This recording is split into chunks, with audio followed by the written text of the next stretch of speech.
आज की ये प्रेस वार्ता भारत तिब्बत मैत्री संघ धर्मशाला की तरफ से आयोजित की गई है। इसका हमारा मुख्य उद्देश्य यही है, लोगों को ये बताना है कि जो भी रिसेंटली जो वीडियो वायरल हुआ था परम पावन दलाई लामा जी को लेकर, जिसमें उनके खिलाफ दुष्प्रचार किया गया था, हम उस वीडियो के सख्त खिलाफ़ हैं और इस जो जिसने भी ये काम किया है उसकी हम कड़े शब्दों में निंदा करते हैं और लोगों से ये अपील करना चाहते हैं कि एक ऐसी महान हस्ती जिसको पूरी दुनिया मानती है, जिसको पूरी दुनिया एक धर्मगुरु के रूप में देखती है, उनके खिलाफ़ ऐसा कार्य करना मतलब उन लोगों के लिए तो एक पाप के समान है जिन्होंने भी ये काम किया है। और मैं ये कहना चाहूँगा लोगों से कि अगर आप इस पूरे प्रकरण का जो पूरा सारांश देखना चाहते हैं तो जो भी वीडियो पूरी बनी है उसको देखें आप। उसमें परम पावन जी ने मात्र एक छोटे से बच्चे को 8-10 साल के बच्चे को अपने पास बुला के उन्हें एक स्नेहपूर्ण उन्होंने जो उनका जो एक व्यवहार था वो उसको दिखाया था उन्होंने।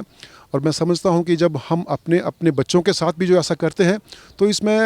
हमारी जो मन की भावना होती है उस समय, मैं समझता हूँ कि परम पावन की मन में भी उस समय वही भावना रही होगी जो एक माता पिता के मन में होती है। तो इस काम को इतने गलत तरीके से प्रदर्शित करना ये बहुत ही एक निंदनीय कार्य है और हम सभी लोग इस काम की कड़े शब्दों में निंदा करते हैं। Being the Vice President of the ITF Anti-Tibetan Settlement Officer, so we request the general public who consider this act as a disturbing, so we would appreciate if you could watch and listen to the whole event to get a holistic understanding of the program. So including His Holiness Dalai Lama's speech, we are sure you will be able to differentiate between lust and love and the unfairness of defaming one of the most respected and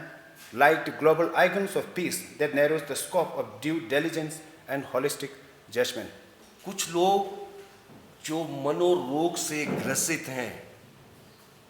सामने नहीं आना चाहते, face to face बात नहीं कर सकते, इतनी हिम्मत नहीं है, वो अपनी आईडीज बदल बदल कर अपना चेहरा छुपा छुपा कर ऐसी बहुत से लोगों के खिलाफ ऐसी बात करते हैं। इस बार हिज होलिनेस के बारे में उन्होंने ये कट एंड पेस्ट करके ये कोशिश की है जिसकी हम कड़े शब्दों में निंदा करते हैं और हम लोग मांग करते हैं हिमाचल सरकार से, भारत सरकार से कि इस शरारत के पीछे कौन सी ऐसी शक्ति है, ये पूरा इसके ऊपर रिसर्च करें और ऐसे लोगों को